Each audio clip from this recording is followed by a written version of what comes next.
Hello friends, നമസ്കാരം. നമ്മുടെ Kerala TV സീരിയലിലേക്ക് എല്ലാവർക്കും സ്വാഗതം. താൻ ആരാണെന്നറിയാതെ സ്വയം തെരുവ് വേശ്യയെന്ന് പ്രഖ്യാപിച്ചുകൊണ്ട് അല്ലെങ്കിൽ സ്വയം വിളിച്ചു പറഞ്ഞുകൊണ്ട് സ്വന്തം ആങ്ങളയുടെ മുന്നിൽ ഒരു ഉളുപ്പുമില്ലാതെ സംസാരിച്ചുകൊണ്ട് വൈജ ഇങ്ങനെ നല്ല ആള് കളിച്ചങ്ങ് കിടക്കുമ്പോൾ ആഗ്രയിലെ തെരുവിൽ നീ അങ്ങനെ ആയിരുന്നു എന്ന് ആങ്ങളെ ചോദിച്ചു. അപ്പോൾ നമ്മുടെ വൈജ പെട്ടു. വൈജയ്ക്ക് അന്നേരം പറയാൻ മറുപടിയില്ല. വൈജ അങ്ങനെ നാണം കെട്ടി ഇങ്ങനെ അവിടെ നിൽക്കുക കേട്ടോ. വൈജയ്ക്ക് പണി പാലും വെള്ളത്തിൽ കിട്ടിയെന്നുള്ളത് വൈജയ്ക്ക് മനസ്സിലായി.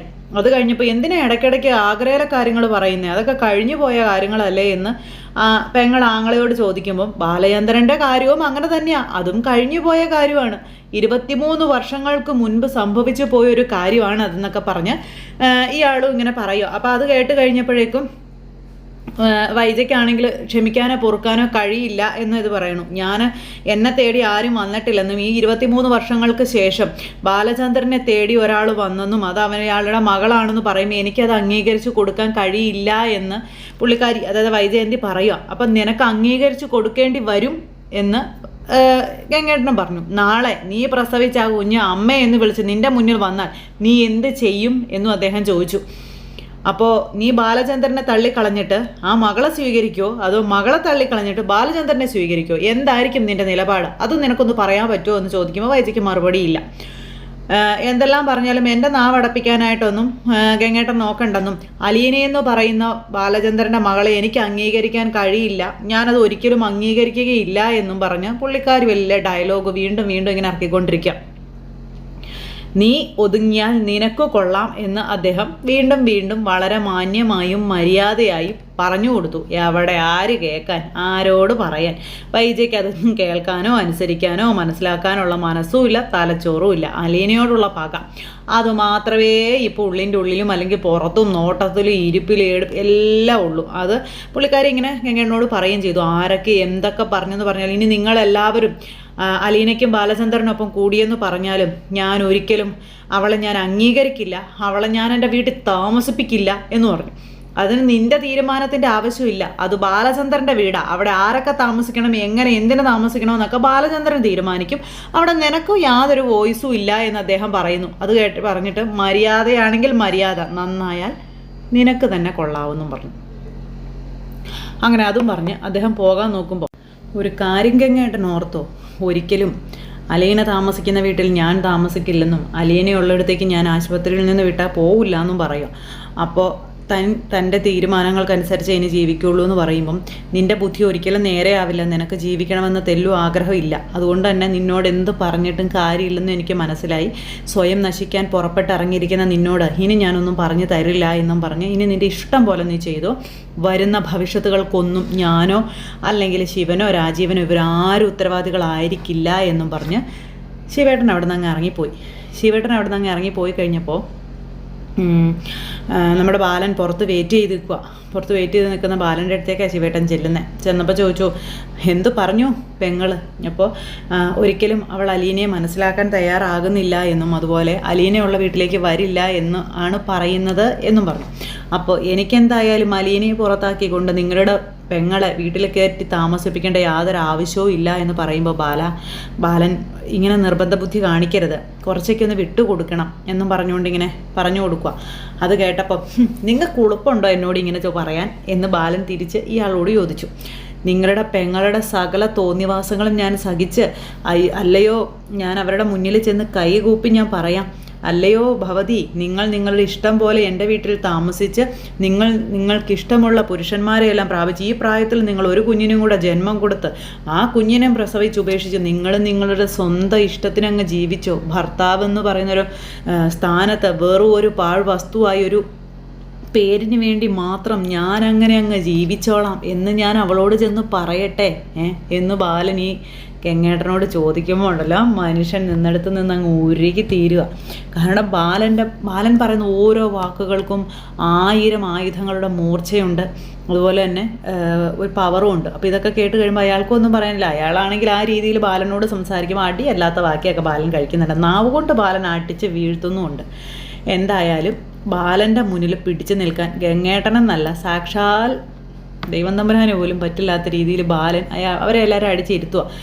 എൻ്റെ മര്യാദ കൊണ്ടാണ് നിങ്ങളുടെ പെങ്ങൾ ഇന്നും ഇവിടെ ഇങ്ങനെ കിടക്കുന്നത് നിങ്ങൾ വിചാരിച്ചോളാൻ പറഞ്ഞു.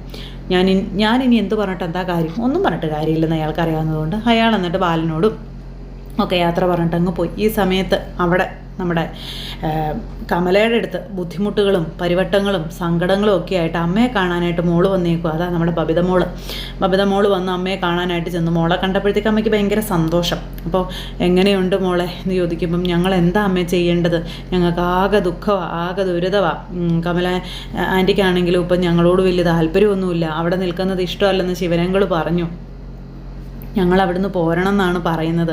അലീനയുള്ള വീട്ടിൽ ഞങ്ങൾ പോയി താമസിക്കില്ല, അവിടെ നിന്ന് ഇറങ്ങിയതാണെങ്കിൽ ഇനി അവളുള്ള വീട്ടിലേക്ക് ഞങ്ങൾ കയറില്ല. എന്തൊക്കെ ഡയലോഗാണോ ബബിത മോള് പറയുന്നത്. അപ്പോൾ ബബിത ഇതിങ്ങനെ പറയുന്നത് കേട്ട് കഴിഞ്ഞപ്പോഴത്തേക്ക് അമ്മ മോളോട് പറയുവാണ്, ഞാനിവിടെ നിന്ന് ഇറങ്ങുന്നത് വരെ ഒന്ന് സഹിച്ചൂടെ? ഞാനിവിടെ നിന്ന് ഇറങ്ങട്ടെ, ഇവിടെ നിന്ന് ഇറങ്ങിയതിന് ശേഷം എന്താണ് വേണ്ടതെന്ന് നമുക്ക് തീരുമാനിക്കാം. ഒരു കാരണവശാലും അലീനയുള്ള വീട്ടിലേക്ക് ഞാനിവിടെ നിന്ന് ഇറങ്ങിയാൽ പോവില്ല എന്ന് വൈജ പറയുന്നു. അതുകൊണ്ട് എങ്ങനെയെങ്കിലും കമലയെടുത്തിയെ സഹിച്ചും അല്ലെങ്കിൽ ആ ഒരു സാഹചര്യമൊക്കെ ആയിട്ട് പൊരുത്തപ്പെട്ട് മക്കൾ അവിടെ നിൽക്കുക എന്നൊക്കെ പറഞ്ഞ് ഭയങ്കര ഡയലോഗ്. അപ്പോൾ കൃഷ്ണയോന്ന് ചോദിച്ചപ്പോൾ കൃഷ്ണ അച്ഛൻ്റെ പെറ്റല്ലേ, അച്ഛൻ്റെ 2 പെൺമക്കളിൽ ഒരുവളായിട്ട് കൃഷ്ണ അവിടെ അവളോടൊപ്പം ഒട്ടിച്ചേർന്ന് നടപ്പുണ്ട് എന്നൊക്കെ പറഞ്ഞു. എന്നെ അതിന് കിട്ടില്ല തുടങ്ങിയ ഡയലോഗുകളൊക്കെ ഭയങ്കരമായിട്ട് അങ്ങ് അടിക്കാൻ പിടിക്കുക. അതുകൊണ്ട് അമ്മയുടെ സൈഡിൽ നിന്ന് അങ്ങ് സംസാരിച്ച് അങ്ങ് കയറുന്നു.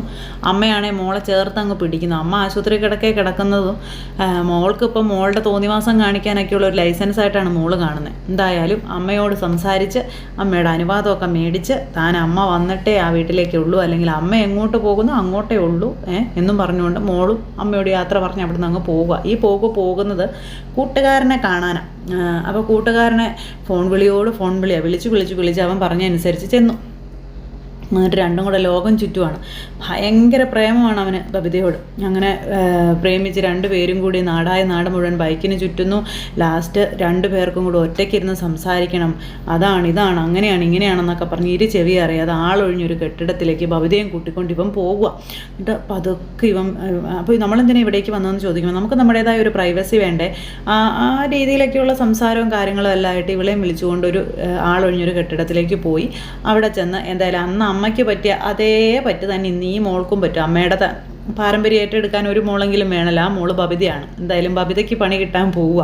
അപ്പോൾ കാമുകൻ്റെ കൂടെ ഏതോ ഒരു ഇടിഞ്ഞ് പൊളിഞ്ഞ് പോകാറായ ഒരു കെട്ടിടത്തിലേക്ക് ചെന്ന് കയറി ഒരു കൂസലും ഇല്ലാതെയാണ് ബബിത നിൽക്കുന്നത്. എന്ത് പ്രശ്നം വന്നാലും ഒന്നുമില്ല ആ ഒരു മൈൻഡിൽ. അപ്പം അച്ഛൻ ഇങ്ങനെയാണല്ലോ, അപ്പോൾ പിന്നെ എനിക്ക് ഇങ്ങനെ ആയാൽ കുഴപ്പമില്ല, ആരും എന്നോട് ചോദ്യം ചെയ്യാനില്ല എന്നുള്ളൊരു ധാർഷ്ട്യത്തോടു കൂടിയാണ് ബബിത നിൽക്കുന്നത്. അപ്പോൾ ബബിത എങ്ങോട്ട് പോകണു, എപ്പോൾ വരുന്നു, എവിടെ കിടക്കുന്നു, എവിടെ ഇരിക്കുന്നു, ആരോട് മിണ്ടുന്നു, ആരെയൊക്കെ കാണുന്നു, ഇതൊന്നും അന്വേഷിക്കാനും ആരുമില്ല. അപ്പോൾ അങ്ങ് കെട്ടഴിച്ച പട്ടം പോലെ അങ്ങ് പോയേക്കാം. എന്നിട്ട് ആരെങ്കിലും കാണുന്നുണ്ടോ എന്നൊക്കെ നോക്കി ഇവൻ പമ്മി വന്ന് വാതിലൊക്കെ ക്ലോസ് ചെയ്ത് പതുക്കെ വന്ന് ഡോർ അടച്ചിട്ട് നേരെ ബബിതയുടെ അടുത്തേക്ക് ചെന്നു. പിന്നെ നല്ല റൊമാൻസും കാര്യങ്ങളൊക്കെ ആയിട്ട് 2 അണ്ണങ്ങളും കൂടെ അവിടെ അങ്ങനെ ഇരുന്ന് ഭയങ്കര ഡയലോഗ്. പിന്നെ ഹോസ്പിറ്റലിൽ കിടക്കുന്ന അമ്മയെപ്പറ്റിയും അതുപോലെ തന്നെ അലീനയെ പറ്റിയൊക്കെ ബബിത മോളാണെങ്കിൽ കൂട്ടുകാരനോടിരുന്ന് പറയുക. അപ്പോൾ ആ വിഷയമൊക്കെ വിട്, അങ്ങനെയാണ് ഇങ്ങനെയാണെന്നൊക്കെ പറഞ്ഞ് ഇവൻ കുറേ ഡയലോഗുകളൊക്കെ തിരിച്ചും അങ്ങോട്ട് ഇറക്കുന്നു. എന്തായാലും ബബിതയ്ക്ക് പാലും വെള്ളത്തിൽ കിട്ടാനുള്ള എല്ലാ പരിപാടികളും അവിടെ ഒപ്പിച്ച് വെച്ചേക്കുന്നുണ്ട് ബബിത. ഇതൊന്നും അറിയാതെ അമ്മ അവിടെ മക്കളെയും വിശ്വസിച്ച് ആശുപത്രിയിൽ ഇങ്ങനെ കിടക്കും, അലീന ലോക ശത്രുവാക്കി പ്രഖ്യാപിച്ചുകൊണ്ട്.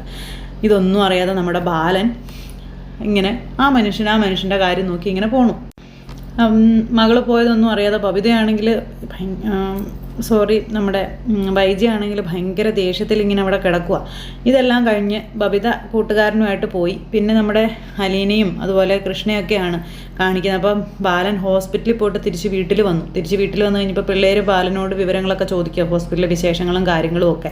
അപ്പോൾ അലീന എന്ന് പറയുന്ന ഇവരുടെ ശത്രു, അവരുടെ പൊതുശത്രു, ആ വീട്ടിൽ നിന്ന് ഇറങ്ങാതെ അവൾ ഈ വീട്ടിലേക്ക് വരില്ലെന്നാണ് പറഞ്ഞിരിക്കുന്നത് എന്നുള്ള കാര്യം ബാലൻ ഇങ്ങനെ ഇവരോട് 2 പേരോടും പറയുമ്പോൾ അലീനയ്ക്ക് അത് കേട്ടപ്പോൾ ഭയങ്കര വിഷമം. അലീനയാണെങ്കിൽ സങ്കടപ്പെട്ട് ഇങ്ങനെ നിൽക്കുക. അത് കേട്ടപ്പോൾ അലീനയ്ക്ക് അവിടെ നിന്ന് പോയാൽ കൊള്ളാം എന്ന് പോലും തോന്നുവാണ്. അപ്പോൾ മേഡം ഇങ്ങനെയൊക്കെ ആയിക്കഴിഞ്ഞാൽ എന്നാ ചെയ്യുന്നത്, മേഡത്തിന് ഇങ്ങോട്ട് വന്നാൽ എന്നാ കുഴപ്പം തുടങ്ങിയ രീതിയിലൊക്കെ ചോദിച്ചു. അതൊക്കെ കേട്ട് കഴിഞ്ഞപ്പോഴത്തേക്കും നമ്മുടെ കൃഷ്ണ പറഞ്ഞു, ചേച്ചി എന്തിനാ ആവശ്യമില്ലാത്ത കാര്യങ്ങളൊക്കെ ആലോചിച്ച് വിഷമിക്കുന്നത്, അതിൻ്റെ ആവശ്യമൊന്നുമില്ല, അമ്മ ചെയ്ത് കൂട്ടുന്നതിനുള്ള ഇത് അമ്മയ്ക്ക് തന്നെ കിട്ടും. അമ്മ എന്തൊക്കെയാണ് ചെയ്യുന്നതെന്നും ആരോടാണ് അമ്മ പകരം വീട്ടുന്നതെന്നൊന്നും അമ്മയ്ക്ക് അറിയില്ലല്ലോ. അങ്ങനെ അമ്മ ചെയ്യുന്നതല്ലേ, അതൊന്നും ഓർത്ത് ചേച്ചി വിഷമിക്കണ്ട.